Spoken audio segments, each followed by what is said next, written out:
In his usual tone of disdain and threat, Cameroon's Territorial Administration Minister, Paul Atanga, has again chosen to insult rather than understand the people he governs. Speaking at a hastily arranged press briefing in Yaoundé, the minister claimed that protesters who took to the streets before and after the proclamation of the October 12 presidential election results were acting, he said, under the influence of drugs. Candidate Issa Chiroma declared himself winner, he said, in violation of the Electoral Code. Paul Atanga declared his voice sitting with manufactured authority. His supporters and the influence of drugs, he said, rain havoc in several towns across the country, according to Paul Atanga. Public and private property were vandalized, and several security officers were injured, Atanga maintained. He further accused Chiroma of inciting civil unrest and warned that he would be held personally accountable for promoting rebellion. Atanga also threatened media outlets in that country that provide coverage of the protests or question the credibility of the election results, saying the government will not tolerate any media that promotes rebellion or instability. Despite images circulating on social media showing heavy clashes between the police and civilians in cities such as Garoua, Ngaoundéré, Douala, Bafoussam, Yaoundé, and others, Paul Atanga maintained that the security situation is under control nationwide, and he called on citizens to go about their business as usual. Get back to your businesses, he said. Atanga's comments are as predictable as they are insulting. They follow a long pattern of the regime's attempt to delegitimize dissent by criminalizing those who dare to question it. His reference to protesters as drug-influenced, drug addict is not just irresponsible. It is a calculated insult to a generation that his government has impoverished, marginalized, and silenced for decades. This is not the first time Paul Atanga has employed this line of attack.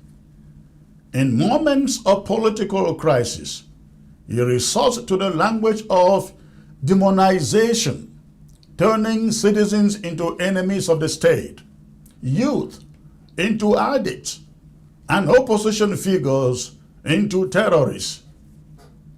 It is a worn-out script, a desperate play for moral high ground by a regime that has lost both legitimacy and the people's trust. The irony is striking here.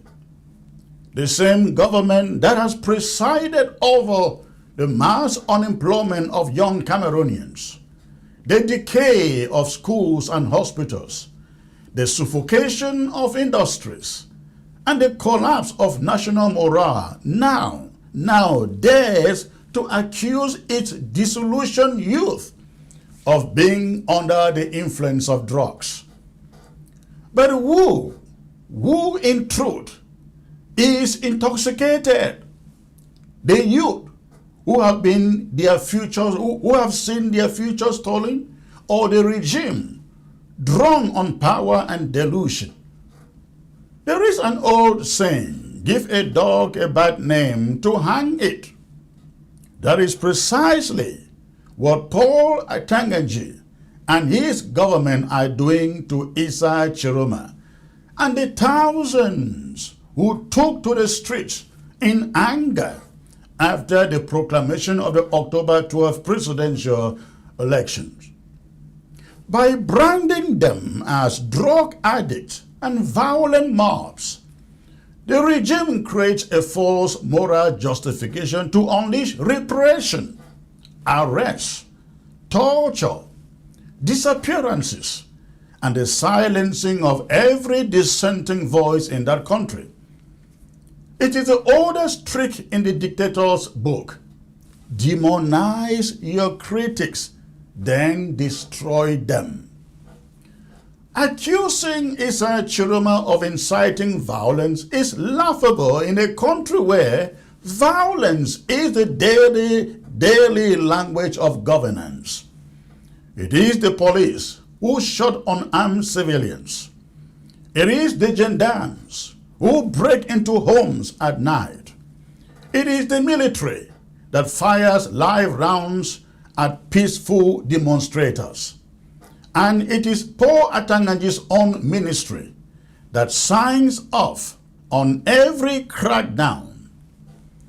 What the minister calls civil unrest is nothing more than the eruption of a deep national frustration, a nation suffocating under the weight of injustice, corruption, war, and the theft of hope. If anyone has incited Cameroonians to anger, it is not Issa Chiroma. It is the fraudulent electoral system overseen by Elecam and sanctified by the Constitutional Council. It is the endless charade of fake democracy in which results are written before ballots are counted. It is the audacity of a government that forces citizens to vote under the gaze of armed soldiers, then laughs at their pain when the results are reversed. The people are not fools. I guess Cameroonians are not fools. They know what they saw at the polling stations. They know who they voted for. They know the truth has been twisted beyond recognition. The people's anger is not the product of drug use, as Paul Atanga wants people to believe. It is the product of betrayal. Atanga's attempt to pin the protest on narcotics is therefore an insult to the collective intelligence of the people of Cameroon. It trivializes genuine political discontent and mocks the very real wounds inflicted by decades of tyranny by the same regime. The government of Cameroon is a master at manufacturing crises, then blaming others for the ashes. When young people rise up, the regime calls them hooligans, drug addicts. When workers strike, they are labeled troublemakers. When journalists report the truth, they are branded agents of destabilization.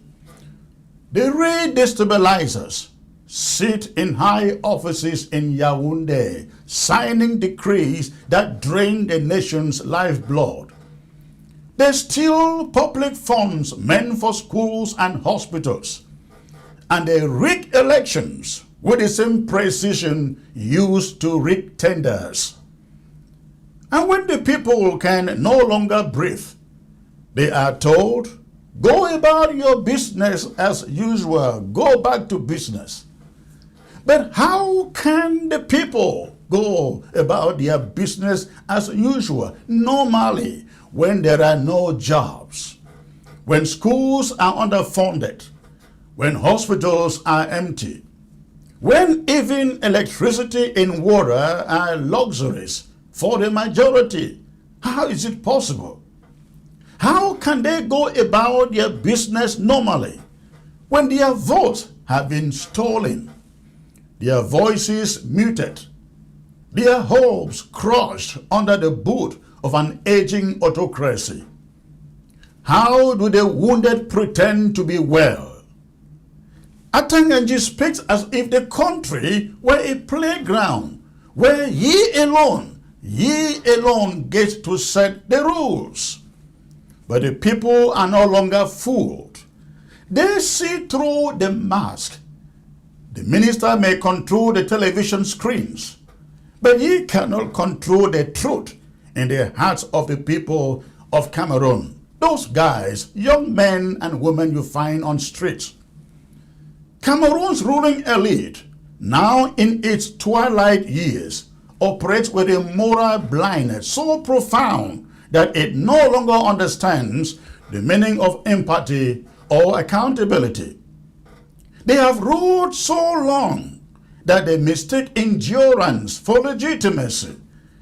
They confuse silence with consent and fear with respect. Paul Atanga's contemptuous speech reflects that moral decay.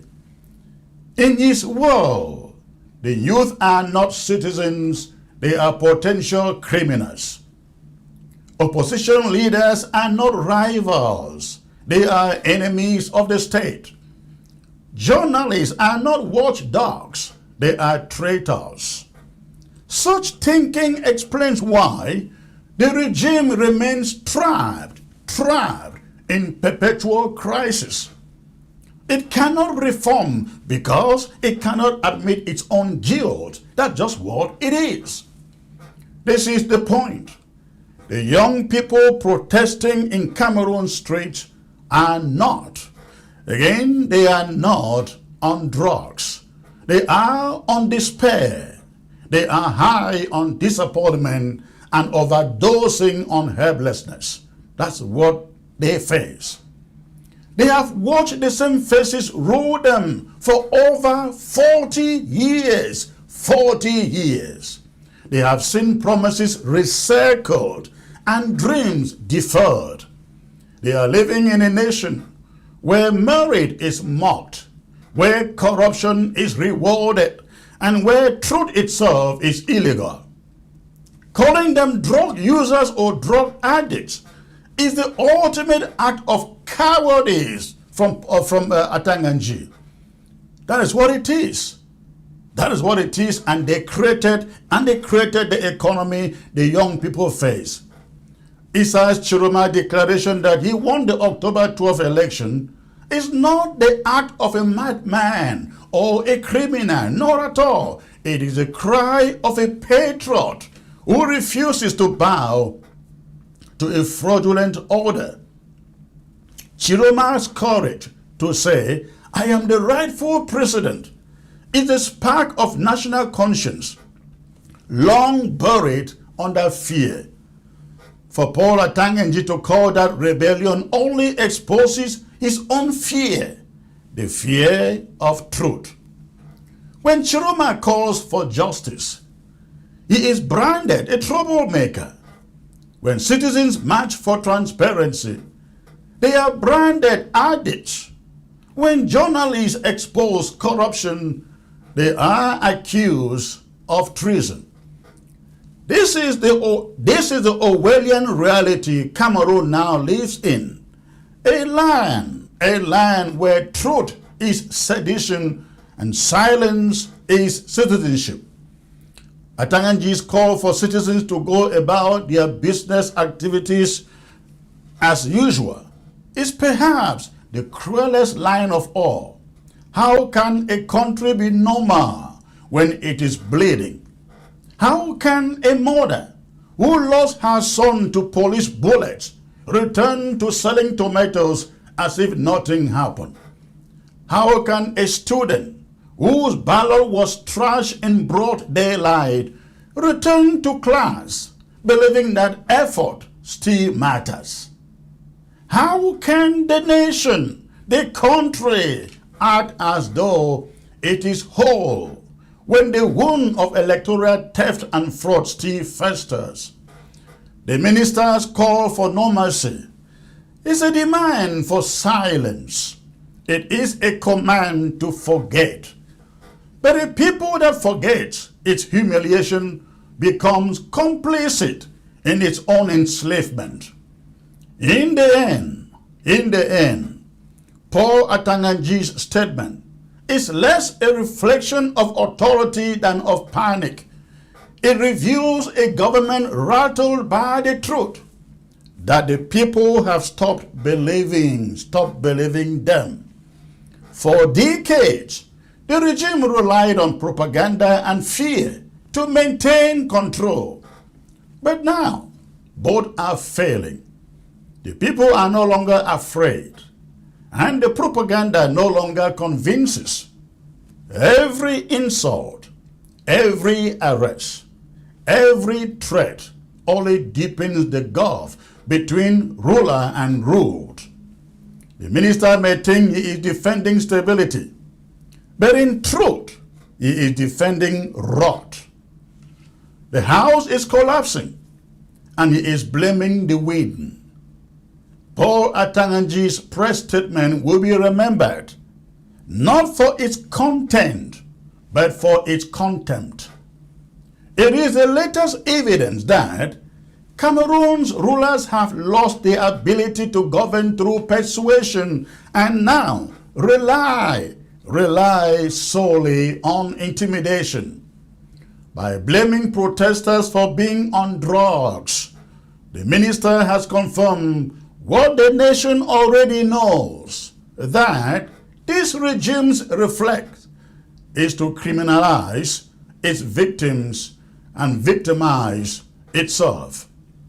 Cameroon's youth are not addicts, they are patriots. Their protests are not crimes, they are cries for dignity. Anissa Chiroma's defiance is not rebellion either. It is resistance against a fraudulent system that has for too long mistaken power for wisdom and fear for peace. Until men like Atanga learn to respect the people's pain instead of mocking it, there will be no normalcy in Cameroon. Only the quiet rage of a betrayed nation waiting for justice.